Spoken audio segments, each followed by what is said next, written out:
In the 1970s, the name Ted Bundy inspired nothing but admiration. He was the handsome, charismatic young man everyone trusted, an ambitious political aide in Washington, and a promising law student with a confident smile that opened every door. Bundy blended so seamlessly into society that no one could imagine the darkness hidden behind his charming but beneath that polished exterior lurked a cunning predator, feeding a growing hunger through a chilling series of abductions and murders that swept across several U.S. states.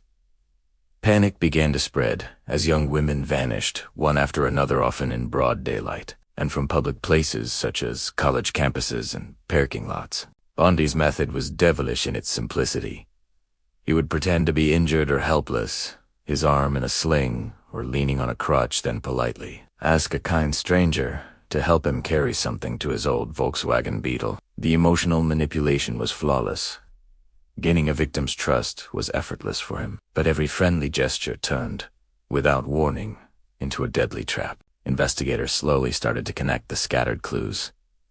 The repeated reports of a good-looking stranger, the old rust-colored Beetle, and the pattern of crime stretching across state lines. They realized they weren't chasing an ordinary suspect, they were hunting a ghost, a multi-state serial killer whose intelligence consistently outpaced the very system trying to stop him. Ironically, Bundy's fatal flaw was his own arrogance. After his first arrest and his scheduled trial in Colorado, his sense of superiority only grew. As a former law student, he insisted on defending himself, which gave him access to the courthouse library. In a moment that stunned authorities, Bundy used a brief distraction to leap from a narrow second-story window and escape, throwing the state into chaos and placing him on the national most wanted list. But his freedom didn't last long, and he was soon recaptured. Yet the story was far from over.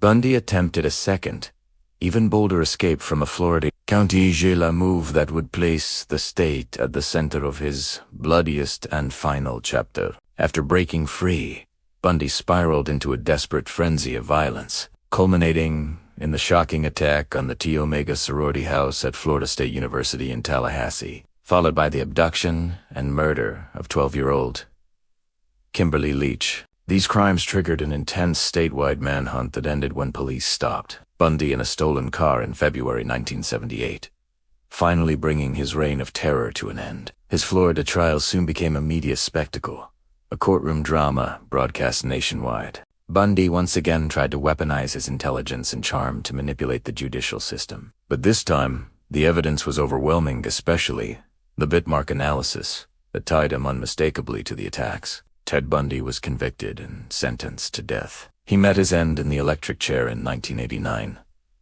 But even after his execution, Bundy remained a disturbing enigma, chilling reminder of how absolute evil can hide behind the most innocent, captivating smile.